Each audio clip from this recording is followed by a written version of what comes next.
እየሰማን ሲገባ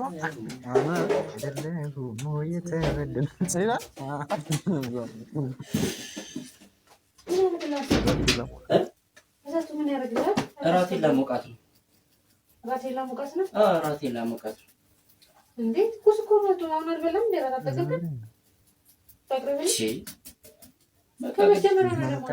ጀለስ ውጭ ቤት ጀለሶቹ ሰክሰው ማለት ነው። እንዴት እና መች ነው ትናንት የሞቀት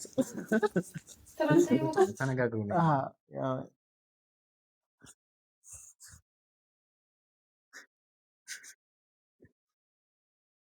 እና ትናንት ነው የተሰራው። ወደ ምን ተራቀረብኩ ሲጀምር አሁን ይቀጣጠልና ራቴን ላሞቃትና ትኩስ ወጥ ነው። አንተ ምን ነገር እየፈለከኝ ነው? ትናንት አይደል የሞቀው ማለት ነው። ትኩስ ወጥ ነው። ከፈለክ ደግሞ ነግረብልህ። አንዳንዴ ራሴ ማሞቅ አልችልም። ራሴ ማሞቅ አልችልም ደግሞ ከሰሩ ነው ወጣው በመድኃኒዓለም ነው። አንተ ነው ራሱ ይሄ ስፔሻል ራት ነው። ስፔሻል ራት ነው። ይቀጣጠልና ግሽን ከፈት አድርገሽ ነው። ግሽን ከፈት አድርገሽ ነው። You are my sunshine. King of all kings.